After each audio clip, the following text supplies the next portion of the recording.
What's up, everybody? Welcome in to a Denver Sports Monday. I'm Rob Trujillo. We're hanging out. What a start for the Denver Broncos. I mean, I think it's the only thing to talk about. But I also am like super excited to talk about what they look like Friday night. Incredible, just absolutely dominant, and we'll talk about what that means for the season. Yes, it's a preseason game, but um, man, crazy. No news on Nuggets and Avalanche in their off seasons. Excuse me. And I've been watching more Rockies, and man, I just for the Rockies, it's hard for me because I'm still angry about them dismantling those teams 6 years ago. I just it's crazy that I'm still angry about it, but I am.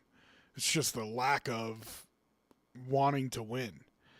And one of the games I was watching was against the Diamondbacks, and Nolan came up, and it was just like, I know he had a bad year last year. He's having an okay year this year.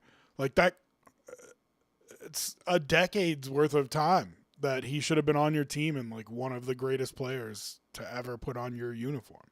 He still is, but now he's played in other uniforms, and I hate that. You had the deal signed, and you let feelings get hurt. You know what I mean? Like it's just kind of nuts to me. Um. So yeah, but Broncos are clearly the topic of conversation for today. So we will get into that. Our guy Dave in the YouTube chat, my man. I hope this is reflective of your workload. You being in here. I appreciate the support. It means a lot to me. But also, I hope this means that work has calmed down for you and you're able to sit and enjoy a YouTube video while you're working, which is great. Any concerns about QB1 readiness for the season? Which RBs stood out to you? Is the Broncos D going to be the number one defense better than Houston? Okay, well, I know you're a Bills fan, but I think those are all Bronco questions. Because I don't think anybody would ask if Josh Allen, if you're concerned about his QB readiness. So I'm going to take those all as Bronco questions. Any concerns about QB1 readiness for the start of the season? No. In fact, the people that I trust, that I know go to camp, that I trust they're watching, have made it feel like Bo Nix had a really nice camp. And I think they're blaming the ankle injury for slow playing him.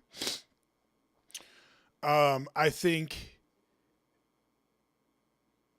in this situation, I don't think Bo is like enough of a veteran for you to be like, we don't need to see him in any preseason games. We're going to sit him down. And like, if you give a third year quarterback time off like that, and Cortland Sutton is out there playing versus Atlanta, you might get some feelings hurt in the locker room. And I know it sounds silly, but former players have told me this before, and so I believe that there is this kind of cattiness inside the locker room, for lack of a better term. Now, quarterback's a quarterback, and they understand they're going to get special treatment, but why even bother if you're Sean Payton, masqueraded as like, hey, yeah, we just want to give him another week off the ankle, and not at, full speed people trying to kill him yet. And you can hide behind that and sit him down, and nobody's going to say nothing. So not worried about the QB readiness for the season. Think he is ready to go now. Think he could have played on Saturday. I just think they wanted to not expose him to hits, is all it really is. Mental health guy in the chat. What's up, mental health guy? Thanks for dropping back in. His leg looks rough. You talking about Bo? Did I miss a picture or something?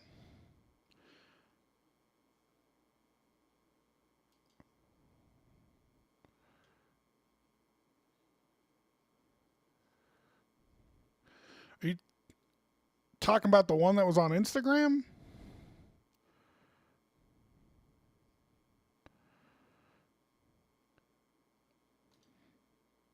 Because, like, I don't know. I mean,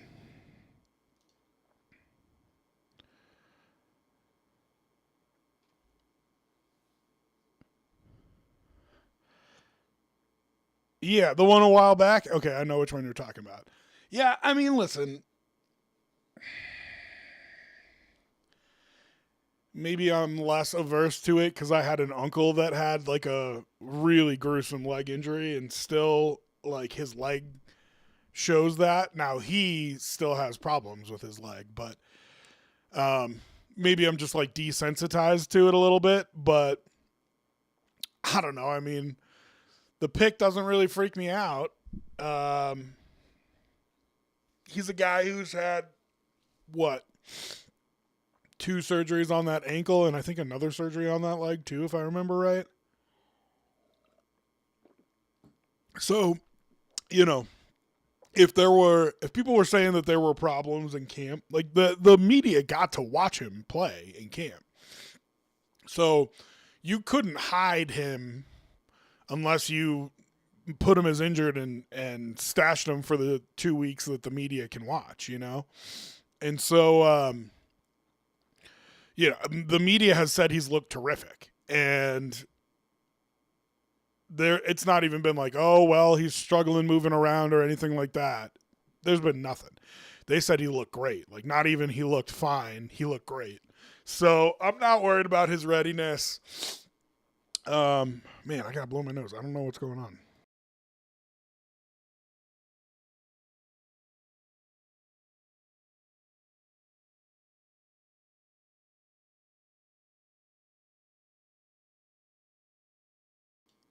Allergies, I guess.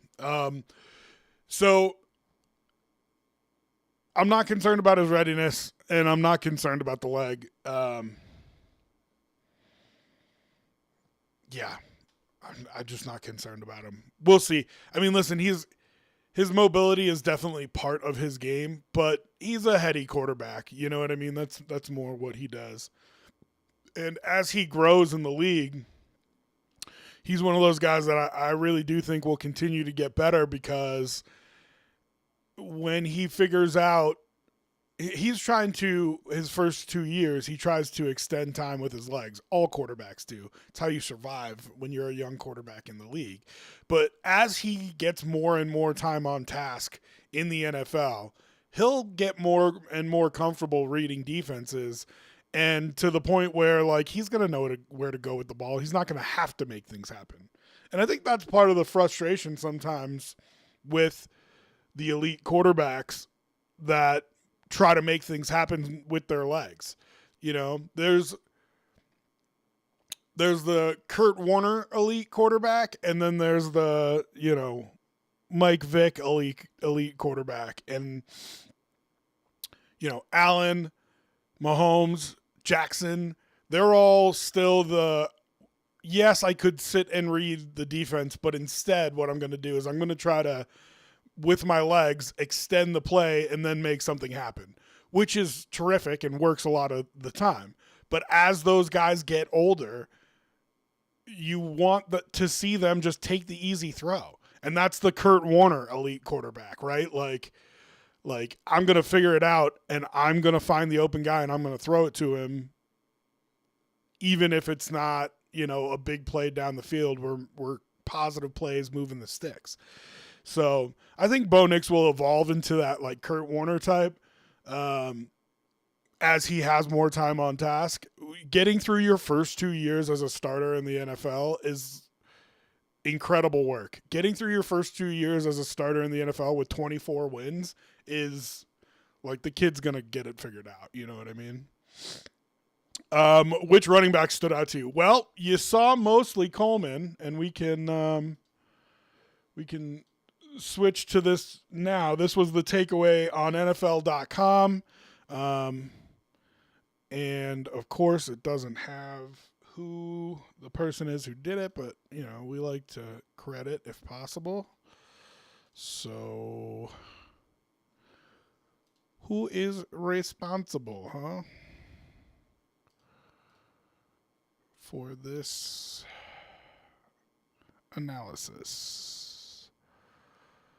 I don't even see a name on here. Just published. There you go. Chad Reuter is the guy who wrote this for NFL Network. So which running back stood out? Jonah Coleman, and here's what they said about him. Jonah Coleman reads block. Wow.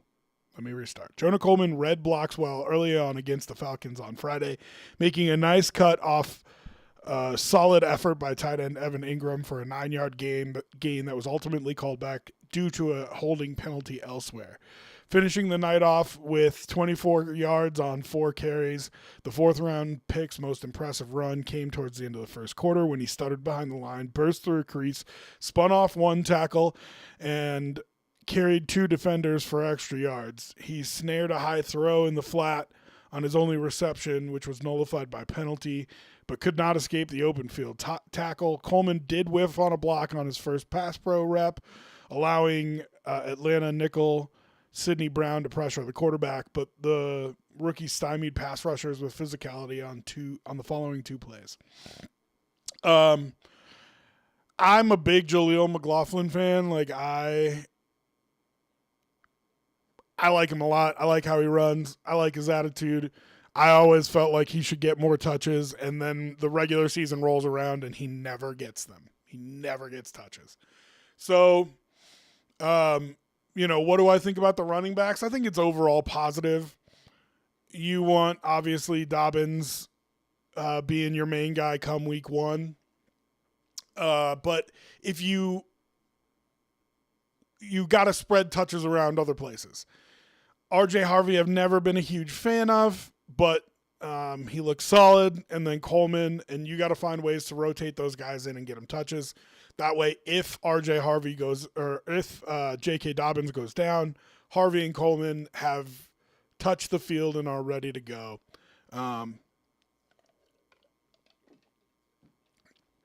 don't know. I'm not.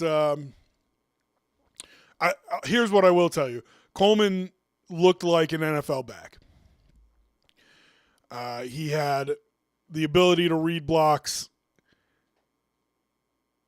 It felt like an NFL level player when he was in there. The burst, the ability to read it, the patience behind the line, hitting the hole when he needed to hit the hole. I thought he looked good. And, what is that worth in a preseason game? That I'll leave that up to you, but it's his first NFL action, so it's worth at least talking about. So, running backs you can find anywhere, man. I don't care. He's a 4th-round pick. That doesn't matter to me. I think he's got a future ahead of him. I'm not a big RJ Harvey fan. If Coleman ends up stealing reps away from him throughout the season, then fine. And then David's last question here. Is the Broncos D going to be the number 1 D better than Houston? Man, they looked great. And I don't know if that was partially because of a poor Atlanta Falcons team or because they're really that good, but the defense just looked terrific. Let's go to this Mile High Report article here, written by Sadarine, milehighreport.com. We can skip down to defense and then come back to offense. But, they say here, and this is how I felt too, Vance Joseph defense picked up where they left off last season with a smothering display. It felt like they were in midseason form. Now, they bring back a lot of their same guys. So, that's the lack of turnover is a big deal. They have the past couple of years. They've got the same coordinator, obviously Vance Joseph, and the talent is much the same across the board. And it's not like they're bringing back guys who are, that was average defense or something like that. They're bringing back guys who were playing at Pro Bowl and all pro levels. And yeah, I mean, I think it's going to be the best defense in the league. I don't see where they regress. They're not lacking anywhere. I mean, the biggest question mark is linebacker, but I think they've got okay pieces there. So let's see what they said in the breakdown. Here's this. I'm super excited about this. Buffalo guy, Mr. Irrelevant, the last pick of the draft, Red Murdoch. I liked him at Buffalo. I was hoping he was going to go undrafted, and the Bills picked him up. Glad he got drafted for him. He led the team with 8 tackles on the day. And, according to Mile High Report, looked like a savvy inside linebacker who understands where he needs to be in the right angles to take towards ball carriers. That is feels like a small statement, but the fact that he was able to adjust to NFL speed like that, where he's still in the right spot and still taking the right angles, despite playing at not the highest level of college football, I think it just speaks to his talent and, how his brain works, which is awesome. I think he's going to factor into those linebacker snaps through the year, even in regular spots, not just as a backup. So excited about him.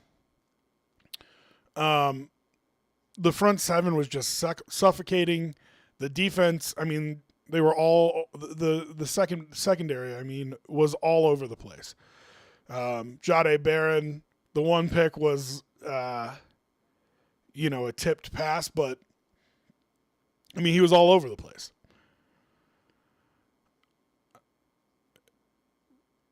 Riley Moss had a pick. He only had 13 snaps in the game. I did notice JL Skinner a couple times, so maybe he made even more plays than I thought he did. But yeah, I mean, Barron did drop a pick that was like right into his chest, but that's because he was playing well. And then, yeah, so one thing I was going to say, and you said it for me, David, was the Houston offense, or Houston defense is going to get tired, man. Their offense is so bad. And I shouldn't say that. Their offense isn't bad. Their quarterback is bad. And CJ Stroud has to prove to me that he can get back to what he was his first couple of years in the league, because last year was a disaster. Now, his offensive line was really bad. So I say all that to say, I feel like that Houston defense is going to be on the field a lot, needing stops. And the Broncos defense, I think, is going to be sitting on the sideline with a cup of Gatorade while Davis Webb calls plays and sends them down the field. So overall, I think it's easy thing to say. I feel like kind of a cop-out because I'm picking a well-established defense and a team that won 14 games last year and saying, oh, well, I think it's going to be the best defense in football. But I do. I mean, I see nothing that is going to slow them down. And on the offensive side of the ball, I again, preseason game, but Webb's play calling I thought was awesome. So, and you've got a wizard, which, by the way, how bored did Sean Payton look on the sideline? Oh my God. They showed a couple camera shots of him, and I was just like, the man doesn't know what to do with himself. Not that he wasn't paying attention or anything like that, but it felt like he was bored. felt like he did not know what to do, which is hilarious. But I imagine, after 20 years of being on the sidelines and play calling, that it feels like a big nothing burger with a whole lot of nothing to do. Otherwise, when you give that up. So, I thought Stidham looked good. There had been some talk about if Ellinger could push him for the backup quarterback job. I don't think that's a thing. In fact, I don't know how much Stiddy plays in the last 2 games, You might just give all those reps to Ellinger and say that, Nix and Stidham are your 2 guys, but he's only a backup quarterback. I mean, we'll see. But God, man, you thought to yourself if he could have executed like that in the AFC Championship game versus what was a putrid effort from the New England Patriots. Don't tell me how good their defense is. I don't want to hear it. If he could have executed like that in the championship game, they might have been in the Super Bowl. You know what I mean? So I thought he looked real good. What was his stat line here? QBR of 110.7, 9 out of 15 for 131 yards and a touchdown. He looked great. He really did look good. We do need to talk about the center spot. Wattenberg and Forsyth both didn't play. And so Throckmorton was the center, and that's not his position. But I thought the O-line still looked good. I thought the run game looked good. So nice to know that he has that versatility positionally. But you got to get your centers healthy. You got to get your starting offensive line up and ready to go by the time the year starts. So I thought they looked okay overall. I mean, I didn't see any problems with it. I didn't do a deep dive or anything, but let's see. Here's the RJ Harvey report, and nobody else has had one yet, so let's see what Mile High Report had to say. Several runs early with mixed success. He had 5 rushes for 16 yards. A rather ho-hum affair, even for the preseason. He didn't see any targets in the passing game, which is where he really shines for the Broncos. I feel like this was the team giving him reps in the run game to keep development efforts moving forward. I don't know. He's just uninspiring to me. I'm sorry. You watched Coleman and you felt like that's an NFL back. You know what I mean? But when Harvey's out there, it's just ho-hum is a good way to describe it. He doesn't inspire anything inside of me in terms of playmaking ability or anything like that. So, I don't need him. But we'll see how it plays out the rest of the preseason.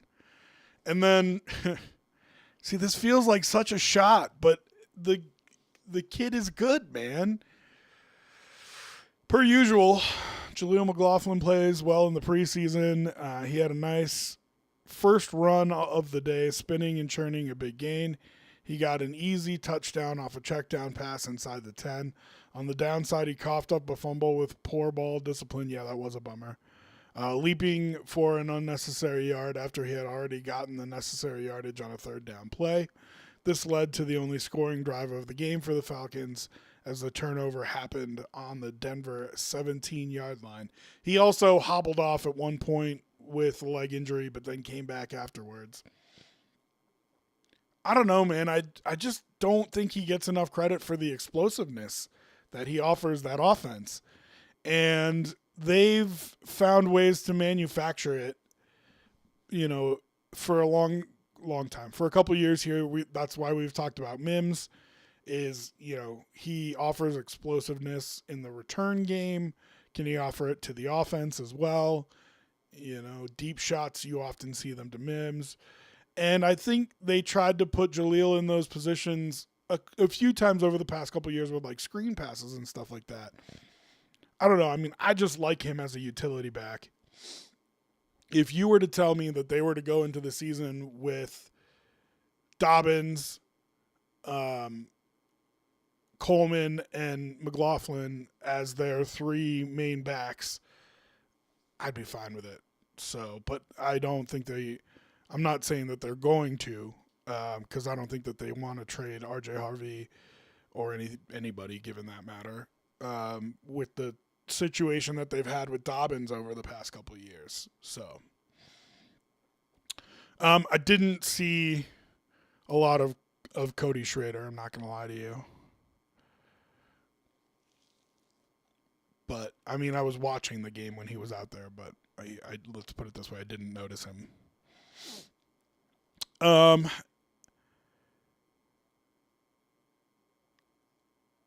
Yeah, I mean, I saw the Sutton catches.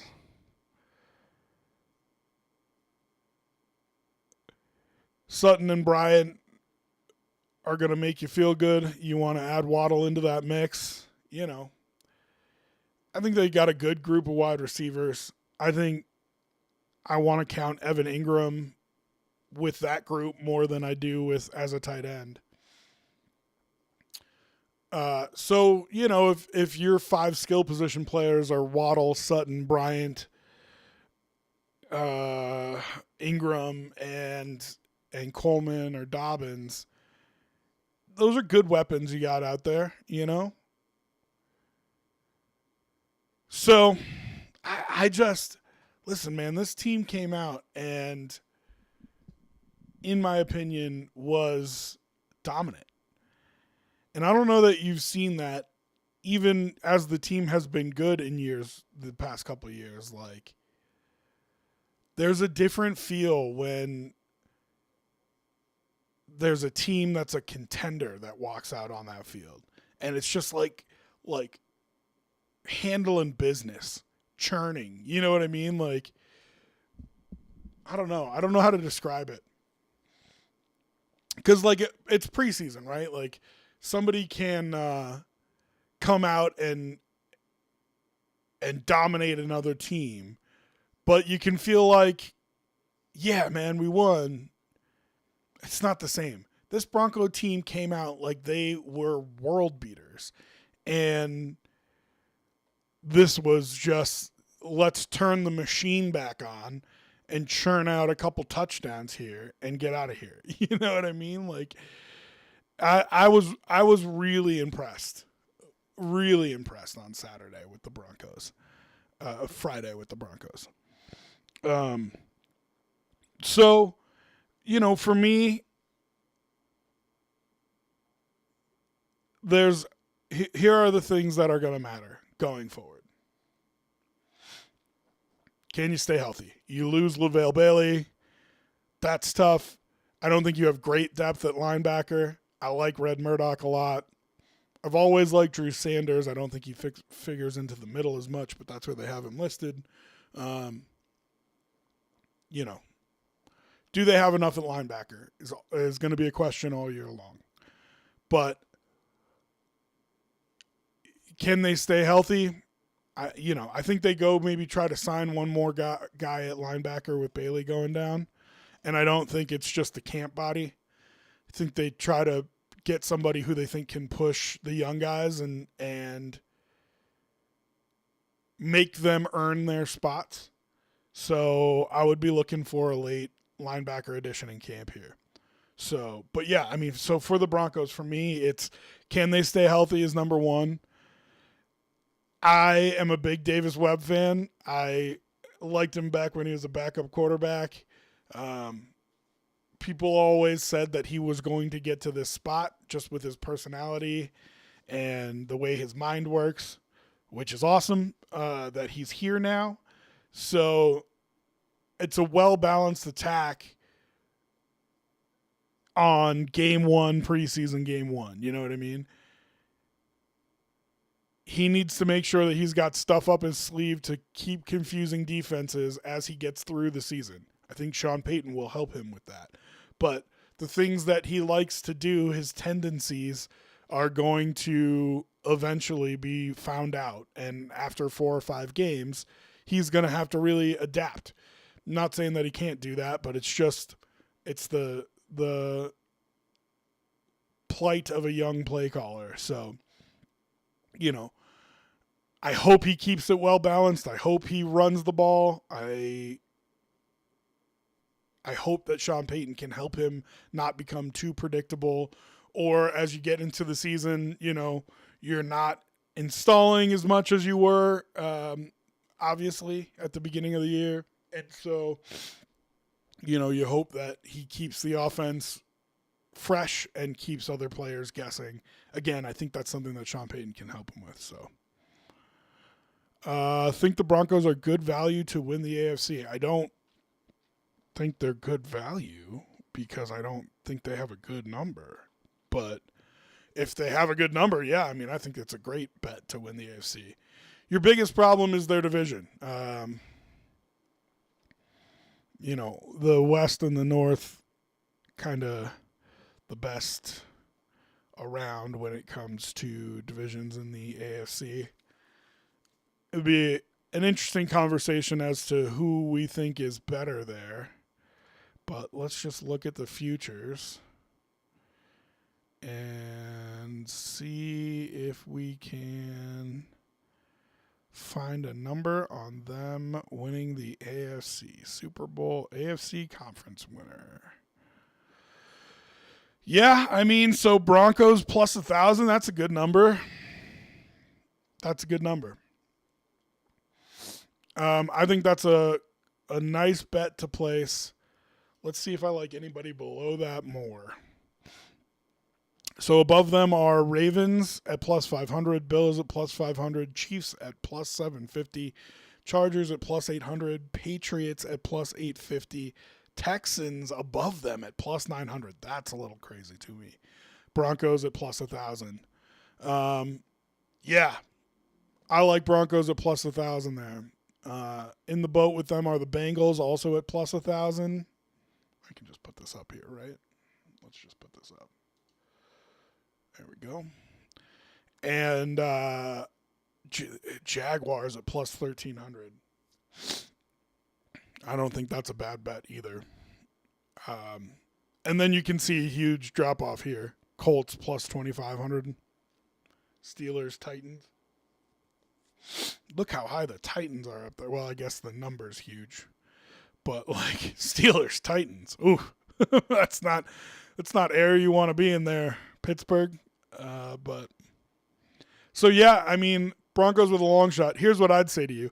If you're going to bet them to win the AFC, wouldn't you then just go look at Super Bowl winner?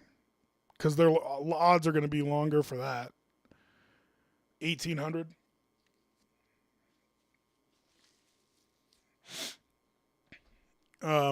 Yeah, listen, I think it's worth $5 on both. But I'm a sicko like that, you know what I mean?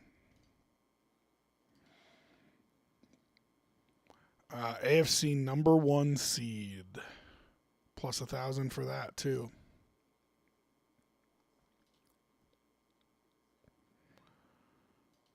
Name the finalists, exact outcome. New champion. Oh, that's neat. I don't think I've ever seen that before. New champion. Bills, Chargers, Lions, Texans, Bengals, Jaguars, Vikings, Falcons, Panthers, Browns, Titans, or Cardinals. Okay, well, so Browns, Titans, Cardinals, not helping you in that bet. But you get Bills, Chargers, Lions, Bengals, Jags for plus 200. It's not bad. Super Bowl winning conference, winning division, winning state. AFC North finish position. I want win totals. Is why I'm still clicking around on here, and I know they exist because I've bet them before. But, We got to get through all the slop first.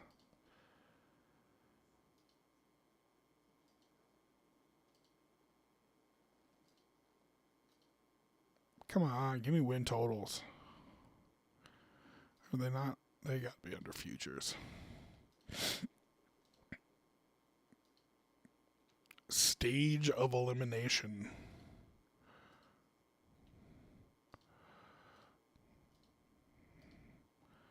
Of course, I'm going to have to click 32 of these.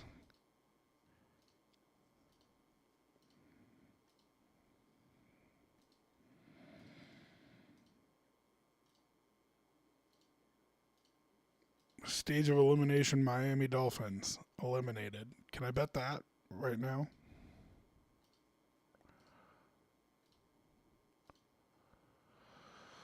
Okay. To make the playoffs parlay. Annoying.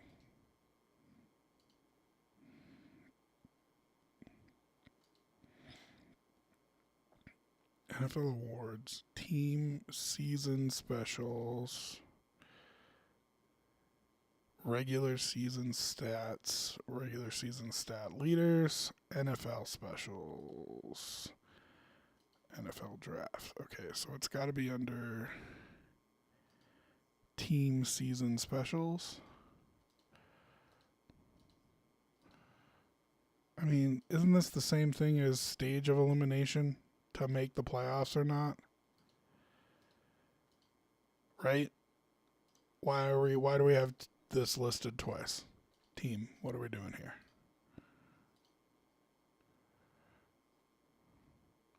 Here we go. Wins. Now I got to get to Denver. Denver Broncos. You can pick them to go 17-0 at plus. Is that 20,000? Yeah, 20,000.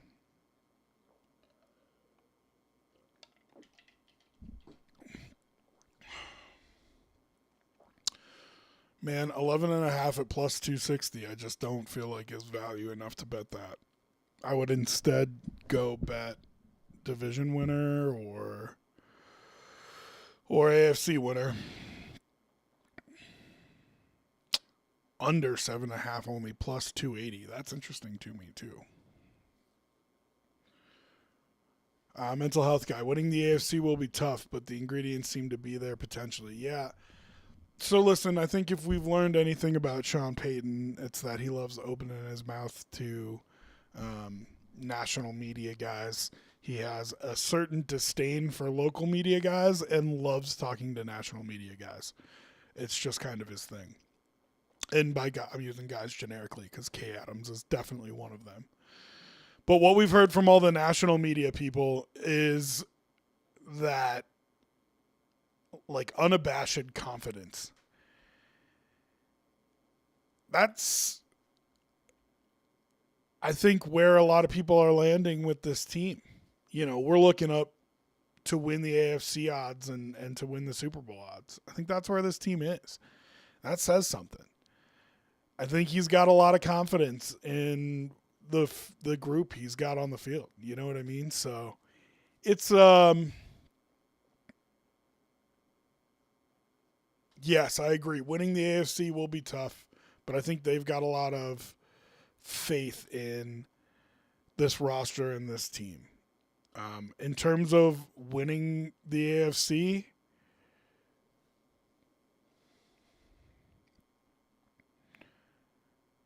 I think the Ravens are put up a little high.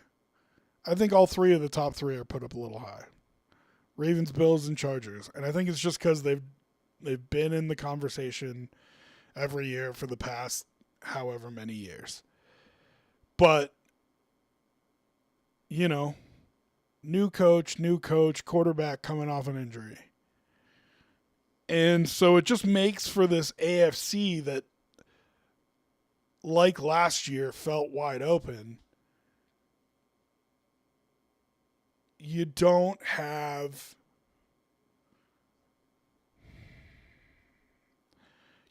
like a 90s Cowboys or a Patriots 2000s Patriots in there. You know what I mean?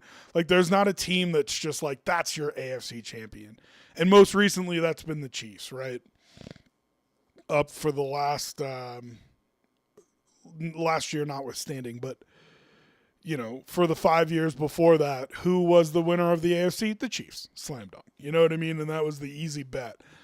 It feels more open this year again, like it did last year. But last year, it felt open and nobody really grabbed the ring, and the Broncos went and took it.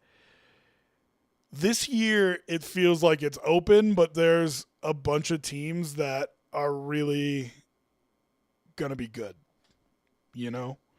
And so, I don't know. I mean, like I said, it feels like Bills, Ravens, Chiefs are just getting a little bit of a benefit of the doubt from the odds makers. And one thing I do like to say here is, like, remember that these odds are not what Vegas thinks. And I know that's like crazy for people to think, but it's not what Vegas thinks. It's what Vegas thinks the public thinks. So if they think the public is going to bet a bunch on the Bills and a bunch on the Ravens to win the AFC, they're going to make their number lower because they don't want to lose money if the Bills or the Ravens win the AFC, and their numbers probably say that that's likely. But the insiders might say, like, oh, our numbers say we think the Chargers are going to win this year. But if the public's not betting them, they're not going to lower those numbers. So, I say this with point spreads, and I do think it's true with point spreads too. But, like, the Cowboys' point spread is always going to be a little bit skewed. Steelers' point spread, always a little bit skewed. Green Bay point spread, always a little bit skewed. New England point spread, always a little bit skewed. And the Chiefs are going to get into that territory too. Where they just have so many fans, so many people betting on them that, like, the point spread moves just a little bit. And so, like, you have to remember that this is not necessarily what Vegas thinks is going to happen. It's what Vegas thinks people think are going to happen. And so, yeah, I mean, I think there's a lot of value down here with the Broncos because the Texans thing is crazy to me. 1, 2, 3, 4, 5, 6 teams ahead of them. Yeah, that's a good number to put money on. So will winning the AFC be tough? Yes. The first thing you got to worry about is winning your division. You've got 2 teams that are in your division that are above you in odds. So, do you think the Broncos can win 2 home games and go to the Super Bowl? Absolutely. Do you think the Broncos can win 2 home games and 1 road game and go to the Super Bowl? Probably. Do you think the Broncos can win 3 road games and go to the Super Bowl? No. If the AFC like plays out like this, like let's say it plays out like this, and the Broncos are a wild card team, right? That would put them the 7th seed. So Texans would be hosting a game here, but it would be Ravens, Bills, Chiefs. Texans are your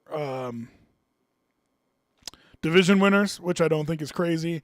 And then Chargers, Patriots, Broncos are your wild cards. I don't think that's crazy either. But so then, play out the scenario, right? So then it's Broncos, Bills in the wild card round in Buffalo. Even if they win that, then it's Broncos then it's Broncos, Ravens in Baltimore because they'd be the 7th seed, so they'd play the 1. So can they beat Josh Allen and the Bills in Buffalo, then beat Lamar Jackson and the Ravens in Baltimore? And then if you get past that, you're talking about probably like Chiefs, Chargers, Patriots, one of those teams on the road. Do you believe the Broncos can do that? So, like, it's one of those things where this has to be up here. And for the Broncos to win the AFC, they have to win their division. They have to end up in a top 4 seed.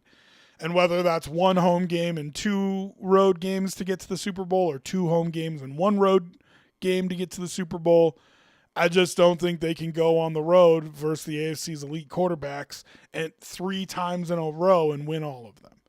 Now, maybe we have a crazy year like we had last year where a bunch of the elite quarterbacks get knocked out and you're playing, Geno Smith and the New York Jets. I just don't think it's likely. You know what I mean?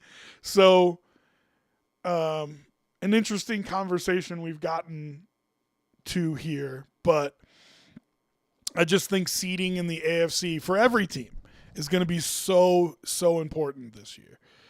And the fact that the Broncos have 2 teams in their division with this good of odds, from week 1, yeah, it's Chiefs week 1, isn't it? I'm pretty sure. Now I'm second guessing myself. But I'm pretty sure it's Chiefs week 1 on Monday night. Yeah, Monday night. From week 1, you have to be ready to go. Now, luckily, that's not your home game.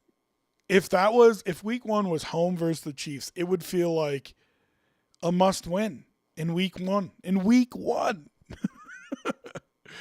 But the way you start off the season for the Broncos, man,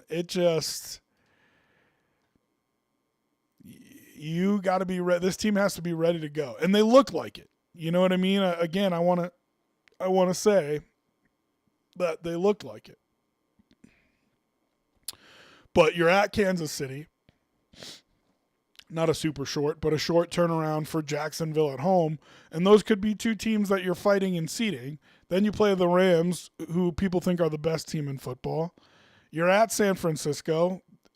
I know it surprises people, but they won a bunch of games last year. Like, don't forget. Then you're at the Chargers. Seattle at home. I mean, it's just brutal to start off with. So you got to be ready to go. Your first, we can kind of float through and try to just win this game is a game at Arizona. And then the week after that, you get your second and last game against Kansas City. So, yeah, I mean, and everybody's talked, this isn't news to anybody. All the sports talk guys have talked about it. Your schedule lightens up in the back half. Carolina, Vegas, Pittsburgh, Miami, New York, Vegas. There's more winnable games in the back half, but you got to get through this first part here and be in a decent position, because you got to find a way to win this division. And you don't want it coming down to, this here. If it comes down to these last 3 games, you are really going to be in trouble, I think. Because, yes, you get Buffalo and the Chargers at home, but those are 2 tough games, and then you got to go to New England in between. And, those will all probably be primetime games. Of course, Christmas will. And then you've got the optional scheduling on weeks 17 and 18. So you're probably playing Saturday night or Sunday night for the New England game. And unless everything is decided and it doesn't matter, you're probably playing Saturday night or Sunday night versus the Chargers too. So you got to be ready to go, because you have to find a way to win the division if you're the Broncos. And right out the gate, man, at Kansas City. By the way, Kansas City announced that it'll no longer be GEHA Field at Arrowhead Stadium. I think because the GEHA is going to sponsor the new stadium. And so for its last couple of years, it's just going to be Arrowhead Stadium, which just drives me crazy. All the sponsorships. You make enough money. Can we please? But of course, that's never going to actually happen. Okay, well, good conversation. Interesting, to say the least. When we come back, we will go over more sports headlines in the NBA, in the NHL, just kind of in general, because there's not a lot happening with the Avs and Nuggets. And then I do want to have a talk going forward here about what to expect from the Broncos the next couple weeks. We'll do that as well. So we're going to take a quick break here. We'll be right back. We'll run some pre-roll. We'll run some commercials so the pre-roll turns off, and we'll be back in a couple minutes.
All right, everybody, we're back on a Denver Sports Monday.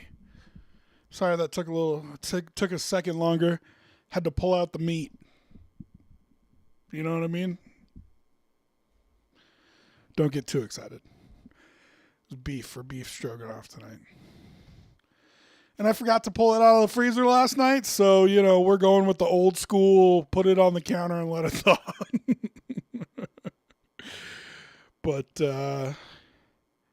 But yeah. All right. So, welcome back in for a Denver Sports Monday. Just kind of want to do headlines here because not much going on in the world of the Nuggets or the Avs. And I talked for 5 minutes about the Rockies, and that was plenty, Mental health guy dropping another question in the chat, so let's check that out. Who are we talking to be the worst team in the league? My homie says the Cardinals, but I'm not buying. They have a tough schedule, but I don't think they'll be at the bottom. Here's the thing. They were in a bunch of games last year and found ways to lose them. And I just got to know if that's going to be how they act again. Because, I agree with you. I don't think they're the worst team in the league, but if they find ways to lose games, they're going to be the worst team in the league. So, I think there's 3 really obvious contenders here for worst team in the league. Dolphins, Browns, Cardinals. You can throw Jets in there too. I'd probably listen to that. But I think in year 2 under Aaron Glenn, they're going to be better. I don't think they're going to be good, but I think they'll be better. I question if Todd Monken was a good head coaching hire. I mean, he could prove me wrong, but we'll have to see. He's going to have a tough time with that quarterback situation. But if you look at those teams and you compare their rosters, it feels like Arizona's got the best roster, doesn't it? I mean, let's take a look here at their roster. Let's not just say stuff, right? But I'm thinking of Trey McBride and Marvin Harrison Jr. and Connor and Love and I feel like they've got some guys there. Brissett, Minshew, and Beck are the quarterbacks.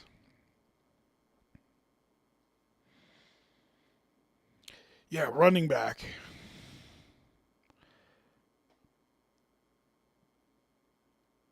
Trey Benson, James Conner, Jeremiah Love.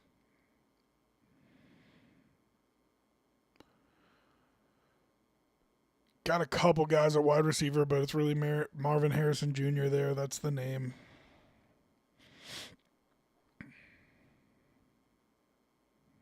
Trey McBride. We can put this up too. Let's look at their depth chart.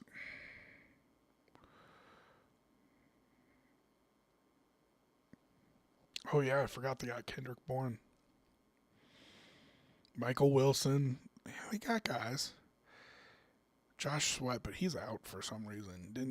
Did he tear something? Surprise! Oh, no, Hidden he's on fees, the... upcharges, okay. markups. All At Stevenson. right. All right. That was annoying. Sweat's on his way back. Yeah, not a lot on the defensive side of the ball. Love Buda Baker. But that's probably it. So, yeah, man, I mean, roster-wise, I feel like the Cardinals are the best of those. Dolphins, I feel like, are a disaster. Let's look at them. You love Devon Achane, but man, I mean, that offense is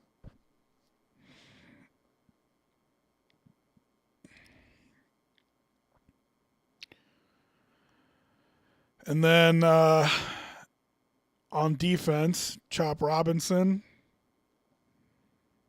Josh Uche, our guy Tyrell Dodson. But, there's just not a lot there. That roster feels so devoid to me of talent that, they're probably my favorite for the number one pick. Cleveland, it's all about the quarterback. They got guys. Judkins at running back. Judy in Boston. Concepcion at wide receiver. Harold Fannin Jr. had a nice year last year. O-line's good. Not great, but good. Defense, Jared Verse is a guy. Quincy Williams, probably a nice signing by them. Grant Delpit is good. Denzel Ward is great. So, in terms of roster, I'd say, well, let's look at the Jets too.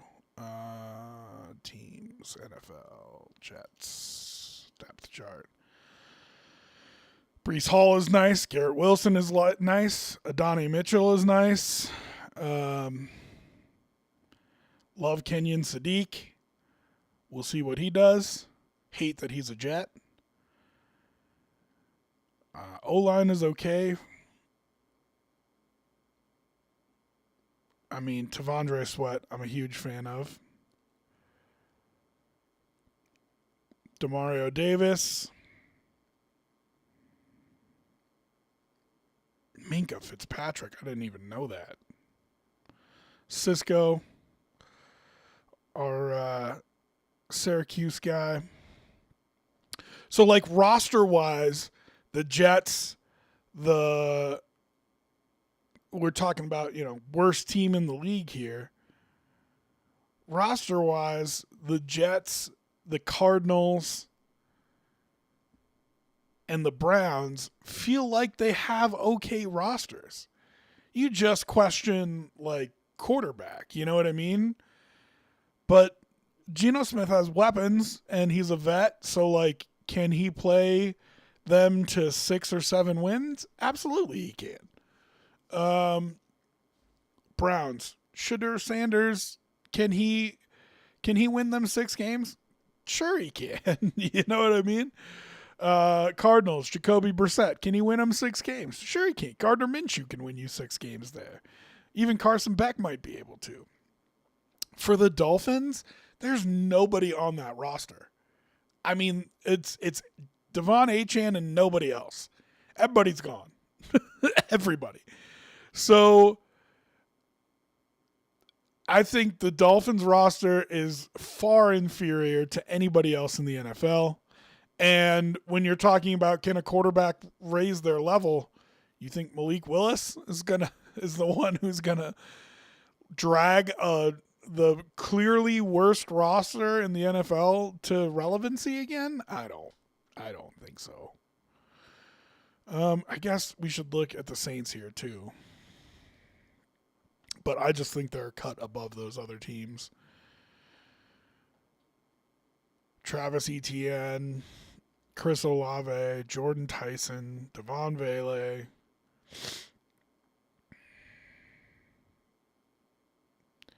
Still got Cam Jordan.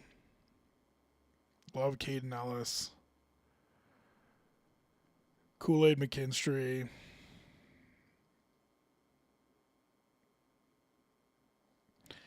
I mean, the roster is not loaded, but it's good enough, and it, comes down to how good you think Tyler Shuck is, but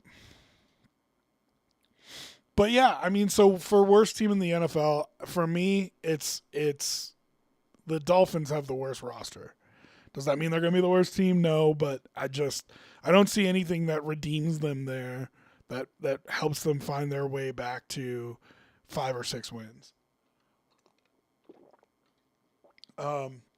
So I think you could be in a situation where the Dolphins have 1 or 2 wins, And those other bad teams we talk about have like 4 to 6 wins, and there might be a little bit of a gap even between them. But for my money, it is the Dolphins as the worst team in the league.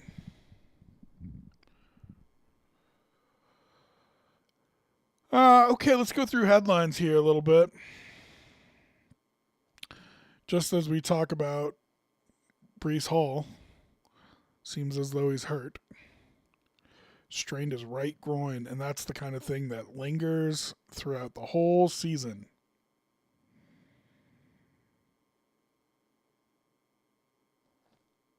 So, it says here, the Jets open the season in 27 days against the Tennessee Titans. Give that boy a month off.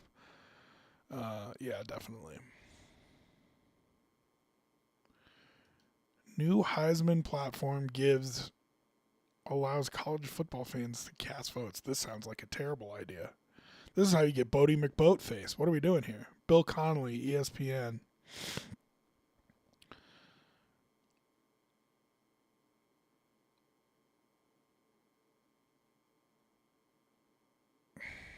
The platform will feature official player data and regularly updated EA Sports college football player rankings. So?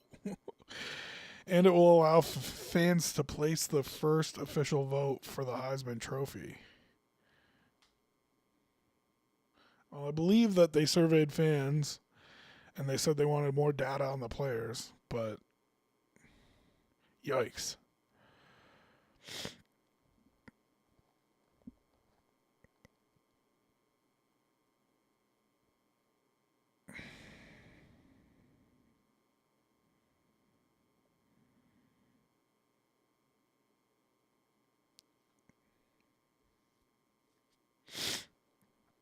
Jacob Rodriguez won last year's fan vote.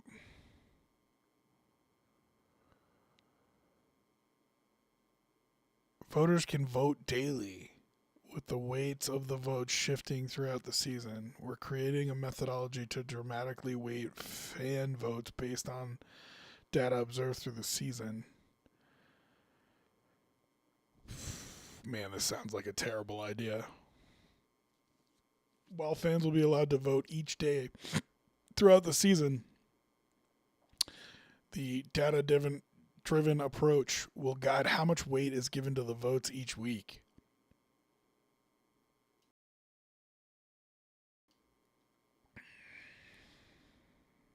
Wow, I mean what a disaster that sounds like. Right? Um, I have learned don't let fans vote on anything. So let's keep with the college football theme. AP college preseason poll came out. What do these mean? They are tantamount to nothing. But here's what I will tell you. And they've gotten better about this in recent years. But if you start in the top 25, there's a whole lot better chance that you're in the top 25 even if you lose 3 or 4 games, whereas a team that's outside the top 25 never gets that benefit of the doubt and is harder to get up into like the top 10 if you don't start the year in the top 25. Now, in recent years, with all the changes, they've abandoned their preseason thoughts a little more with a little more haste than they have in past years. So there's a chance that they're not as stuck in their ways of like, well, we voted them in the top 25 to start the season. So from the bottom, Missouri, interesting. Louisville in the top 25 to start. Houston, Iowa, Utah, Tennessee, SMU, Penn State, Washington, Michigan, Southern Cal, BYU, Alabama, Texas Tech, LSU, Oklahoma, Ole Miss, Texas A&M, Miami, Indiana, Texas, Notre Dame, Georgia, Oregon, Ohio State.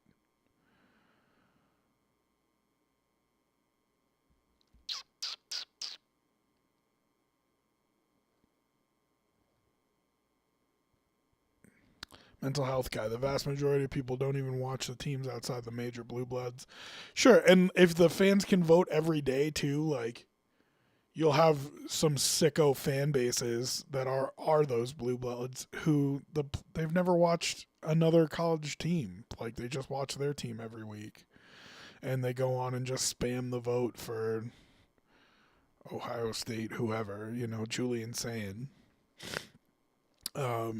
So, if you, I don't know. I don't think there's any reason to include a fan vote, but what do I know? Also, mental health guy, I hate that if Notre Dame is in the top 12, they get qualification. They can schedule in their favor. Yeah, it's the whole Notre Dame thing drives me crazy. I don't know why this one team gets so much special treatment. And it begs the question, like, if you're Ohio State, why don't you just go independent in football? You're Ohio State. And then you force them to sign a contract with you that says, hey, if they're in the top 12, they get an automatic bid. I mean, get the hell out of here. Yeah, that always drove me crazy. I'm not a fan. And I don't, like, I'm not one of the ones that, like, they should be forced to join a conference. But they also shouldn't get special treatment. Like, oh, if they're in the top 12, we put them into the thing no matter what. Get out of here. Notre Dame fans are so entitled to. They're like, well, we deserve it. Stupid. So teams that I think are interesting in this top 25 that is, I think, fun. Love BYU and Texas Tech here, looming right outside the top 10. I think the Big 12 is better than people think, and I think those two teams are legit. But like I said, I mean, don't take what I'm saying here as like I've studied the transfer portal and rosters that they have now and blah, blah, blah. Not saying that at all. But it's just good to see Big 12 teams getting some respect in preseason polls, whereas the past like 3 to 4 years, I don't think that's really happened all that much. So good to see there. Southern Cal at 14 is interesting. They get a lot of preseason hype every year, but I really do believe Lincoln Riley is a good coach. And so he's got to have a year where make the playoff would be now that the playoff is there. I was going to say have, a 10-win season or whatever, make a New Year's Six Bowl, but now that we have the playoff, like he's got to have a year where they make the playoff here soon. Or he could be in trouble. We talked about Kyle Whittingham the other day. I think he's a great hire at Michigan. I think we probably see that program stabilize a little bit. Matt Campbell at Penn State. Be interesting to see what happens there. They always had the talent. They just couldn't win the big games. So SMU is always interesting because they just have so much money. It's just a lot of money from the Methodists down there. So them at 19, you got to think they've put together a roster. Tennessee always has been, for the past 5 years or so, just flirting with relevancy. And they just cannot break through and have a big year. But at 20, that's interesting. Iowa at 22, do they put something together that's worthwhile again? They seem like, it was, 6 years ago, something like that they were in the Big Ten title game. They seem to be perennially 8-5, you know what I mean? So we'll see if they can put something together. Houston here, again, interesting. Louisville here is super interesting to me. And SMU is ACC. Is there any other ACC teams in there? Oh, Miami's probably at the top. Yeah, Miami's up there.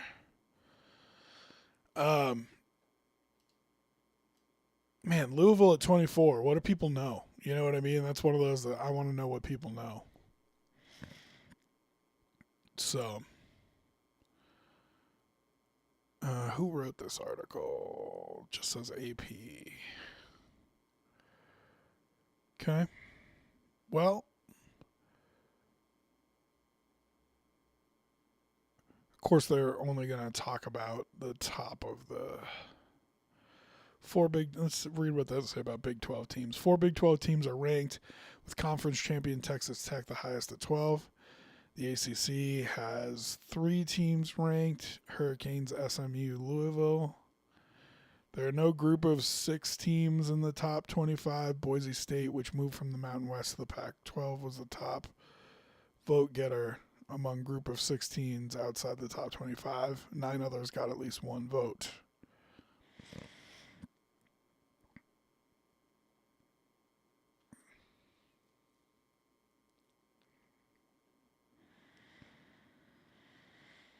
Yeah, just kind of scanning through. I don't know that there's anything else interesting here.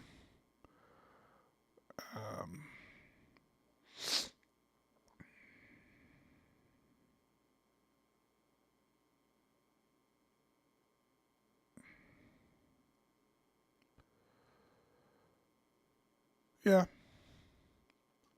So, excited for college football, only a couple weeks away. Mental health guy. Penn State has a favorable schedule, and Campbell came with his people. They can be hanging around in the top 12 at the end of the season. Potential sneaky dark horse. I don't disagree with you. The kid can play quarterback. The Beck kid. He's the son of Anthony Beck. I think his name's Rocco, if I remember right.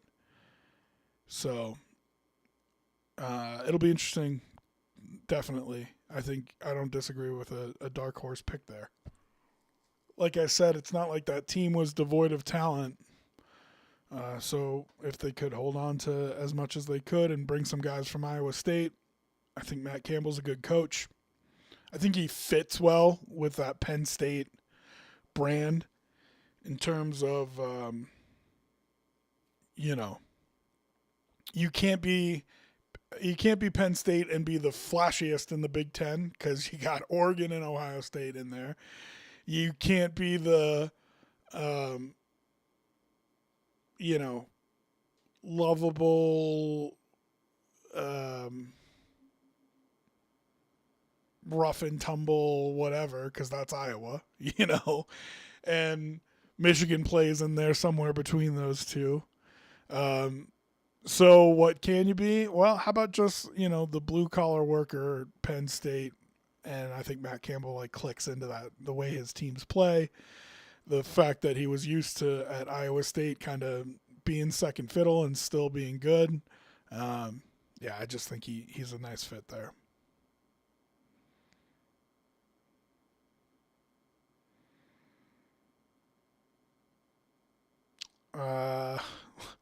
Liv cancels one of its stops to end its season early. That's interesting.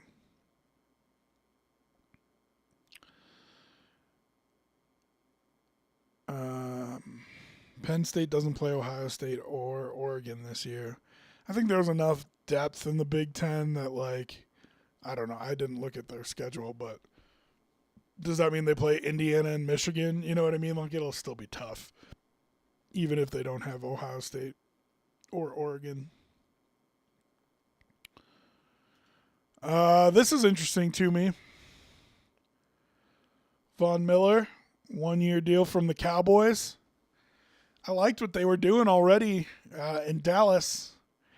And I think if you have him come in and play you 20% of your snaps and give you pass rush and give you 5 to 10 sacks, then I don't know. I mean, I think that's a good signing. Um, Going back home for Vaughn, which, if he's happy, good for him. But I just, from a NFL standpoint, from a Cowboys standpoint, I like what they're putting together. And Sterls agreed with me and then immediately regretted it and said I was crazy for thinking that it's possible they could win the division. But let's look at this. Kenny Clark, Quinn Williams, Rashawn Gary, Demarion Overshone,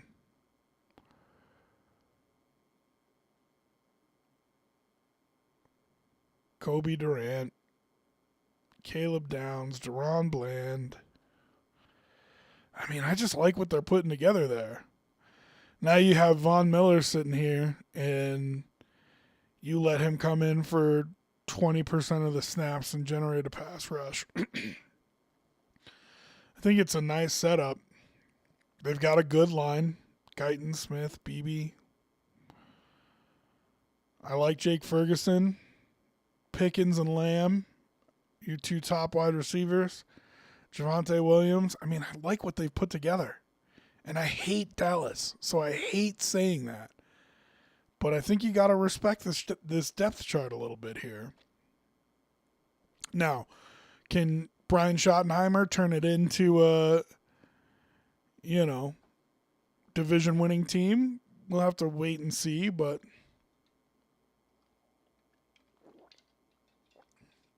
I think you got to respect the depth chart. They had NFL Week 1 preseason giveaways. Let's see what they said about the Broncos on this Denver Sports Monday. We've kind of been jumping around even though it's Denver Sports Monday because there's just not a lot of news. On a team that returns 20 of its 22 starters, I assume this is leggy, by the way. I don't think it's going to have... Yeah, just NFL Nation, which probably means that Leggy wrote it. And of course, now it froze. So that's fun. There we go.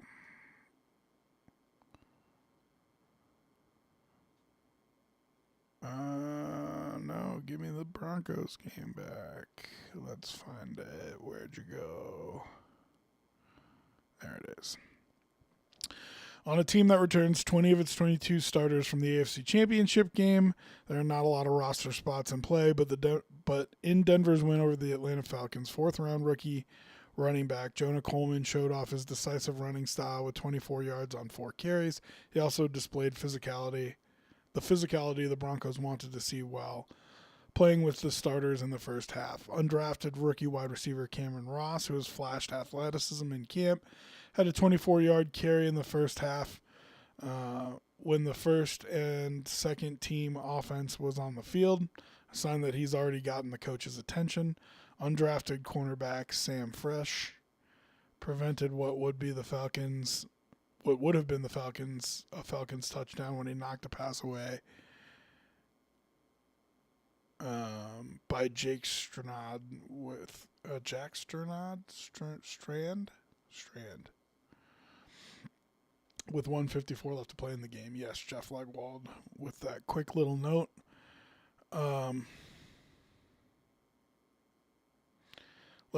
One thing I do love doing is reading what the other team has to say about it. So this is Mark Raimondi covering the Falcons. All eyes were on quarterback Tua Tagovailoa in his first start of any kind with the Atlanta Falcons, and it was not an auspicious beginning. He looked uncomfortable and didn't seem to get much help from his offensive line. He completed 3 of 5 passes for 22 yards. All 4 targets went to tight end Kyle Pitts. A result fantasy football enthusiasts might find interesting. It didn't get much better for the Falcons once Tua left the game. Veteran quarterback Cooper Rush, a recent signee, was 7 of 19 for 62 yards, 2 interceptions, including a 96-yard pick six by Jade Barron. Yeah. Yeah, I mean, the Broncos look so freaking dominant in that game. And when we were talking about this team like 2 years ago, we said, hey, I think the frontline starters are really good, but I'm not sure that they have championship depth. And man, the opposite is true now. It looks like one of the best rosters in football. Credit to the Paytons. Credit to George Payton. Credit to Sean Payton as well. Okay, Friday's games. Let's see what they said about the Bills.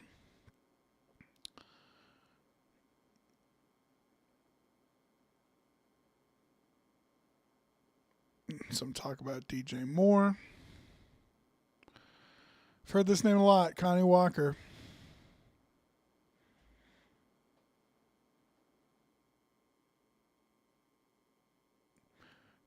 There's rumors he's gonna make the team, which is interesting. But they do need outside corner help. So if they feel like they got a guy there,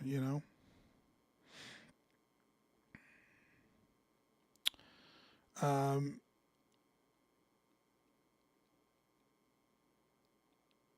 I thought we knew that Jeannie Buss was out already. Oh, she sold the remaining stake in ownership.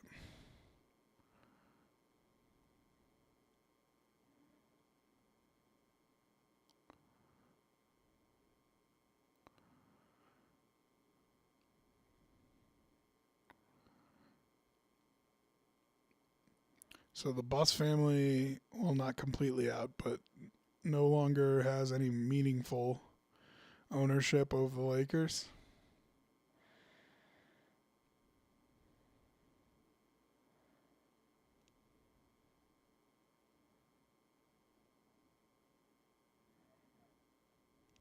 Hmm.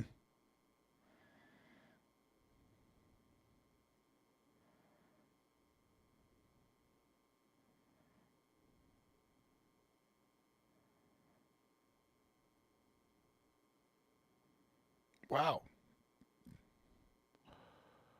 What a quote here.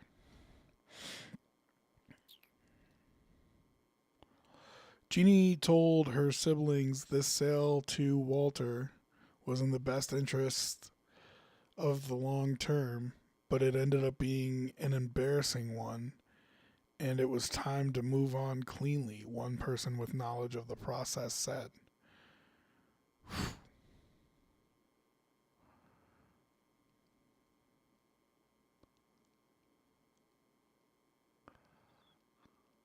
Well, and then the Ballmer thing. Congratulations, you financed Pablo Torre for the next 2 years. Good job, NBA. Because he's going to be doing podcasts about this.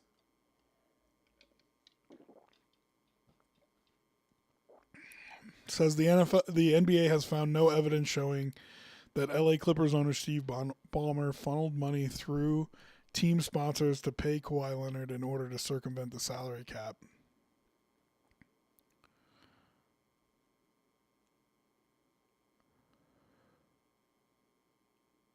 Okay, so there's still an investigation about him meeting the sponsors. Failure to supervise. Talk about the NBA just waiting to try to bury this in the dead of the offseason, though.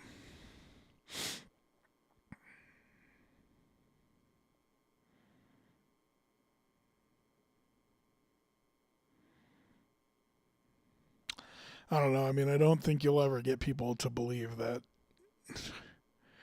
they're totally innocent. It's just they're not more corrupt than the rest of the teams, maybe.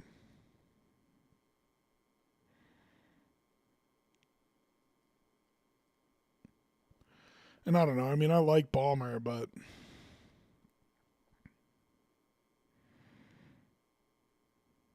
hmm. Well, I mean, it sounds like there still could be some punishment from The second paragraph here. Instead, the NBA is focused on whether the team's introduction of Leonard to team sponsors constitutes a violation of the league's rules prohibiting salary cap circumvention. The league is examining whether the Clippers are guilty of failure to supervise employees, though it is unclear what the specific rule the team would have violated or what penalties would be if the two league sources said. So, maybe they give him a slap on the wrist that way, but they've said they don't find any money funneling, So essentially what they're saying is like, Steve Ballmer didn't give money to the company that gave money to Leonard, but Steve Ballmer introduced him to the company, and the company gave money to Leonard, and maybe that was no. I don't know. I mean, I feel like this kind of backhanded stuff goes on all the time. And if you're going to deal with it, it's one of those things that you got to choose to deal with or not to deal with. You know what I mean? Okay, let's go to a couple other sports sites and see if there's any alternate headlines that we didn't see.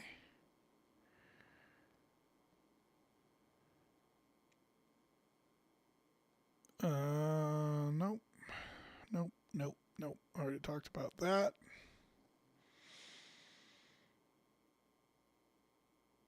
Padres got sold. I did not know that. Maybe that'll change their luck around. It's one of those you feel like they've had good teams, but never really able to get over the hump.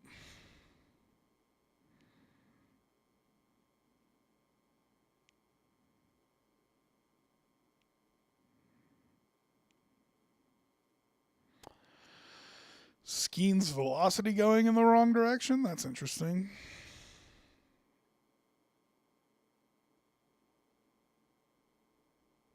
No SEC team earns a first place vote in the preseason AP poll. Well,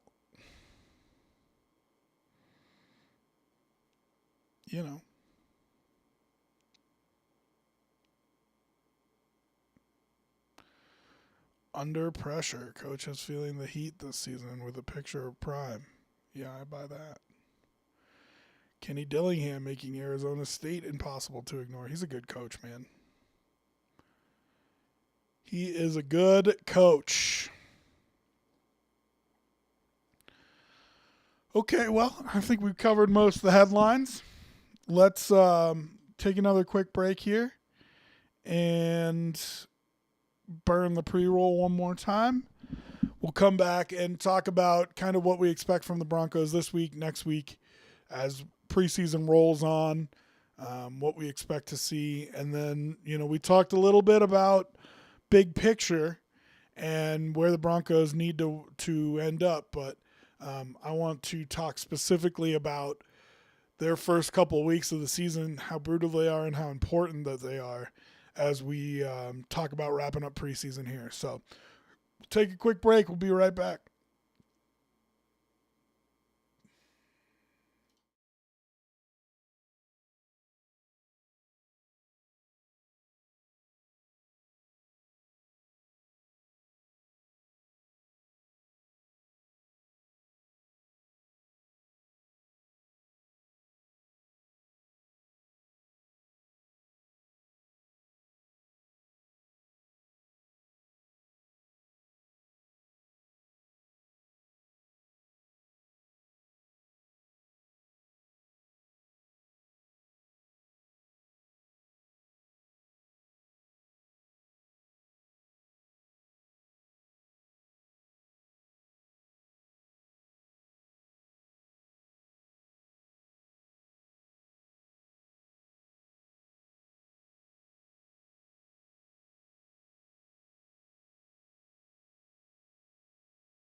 All right, everybody, welcome back.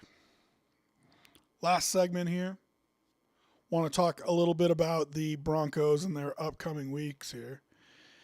And pulled up the schedules for the Chiefs and Chargers, and they're kind of funny. So we'll talk about that too. All right, so what do we got here coming up? 2 home games, which I think is real nice as you end camp here.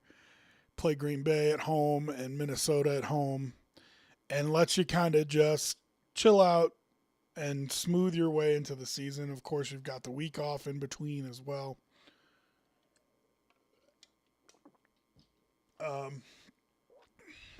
So what do we expect to see from the Broncos this week and going forward?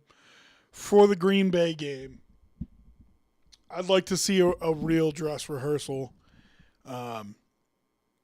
Get Bo Nix out there, get him some snaps. Play whichever running back you think is actually going to play with him during the season. I don't mean J.K. Dobbins. Of course not. He's down. Injured, let him sit. But whichever guy you think is going to get reps during the season with the first team offense, I want to see them. So whether that's R.J. Harvey or Coleman or whoever, put your guys out there and give it a real dress rehearsal versus Green Bay. It had kind of changed over the years. It was always the third preseason game that you did kind of the dress rehearsal. And when they cut down to 3 preseason games, they still kind of left it like that because you had that extra week off, between the weekend off between your last preseason game and your first regular season game. And then over the past couple of years, I feel like it's shifted to where the second game is really your test run, and then that third game is for people trying to make the team. So for Green Bay, I want to see a full dress rehearsal.